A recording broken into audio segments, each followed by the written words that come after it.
Hey there, home buyers. This is Amir Syed with your Mortgage Minute. So again, I'm wearing my Chicago Blackhawks jersey. This is the summer of 2015. Blackhawks are in the finals, so just showing a little Chicago love. Some of the content I'm going to talk about today will probably last and be pertinent for the next few years, but if it does change, we'll always reshoot another video. Today's topic is about real estate attorneys and what the importance of a real estate attorney is, what his or her functions are, how to select a real estate attorney, so on and so forth. Typically, a real estate attorney comes into play once you are under contract to either sell your home or to purchase a prospective home, okay, or property. Essentially, that real estate attorney will have 2 or 3 specific duties. He or she will review your contract, will review the inspection report, he will review all the closing and settlement documents at closing. He or she will review the title report.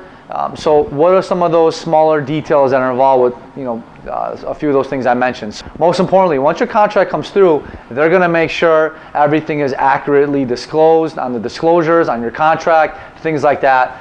Secondly, once you have your home inspection, this is really critical.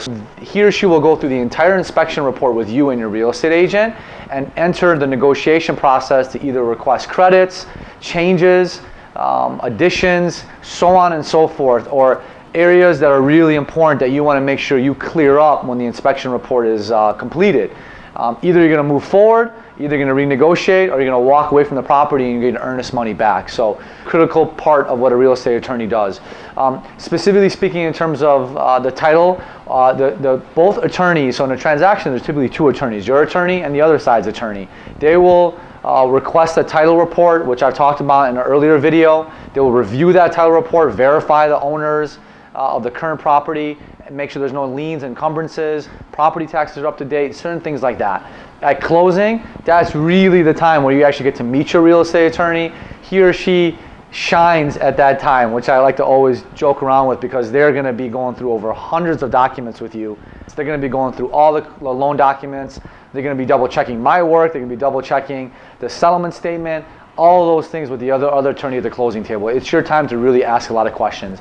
Typically, fees for a real estate attorney, depending on how large a transaction is, standard, they're typically between $500 to $750. Your real estate attorney usually comes as a referral from either the loan officer, either the real estate agent, or family and friends. I always say ask them a few questions like, how active are you? How many real estate transactions have you done recently? Get a good feel about their responsiveness, especially if you're a first-time buyer, if they're patient with your questions. So I would say, in a nutshell, it's a very important person to have involved in the process. Very important person. As always, have fun, ask questions, and go Blackhawks. Talk to you soon.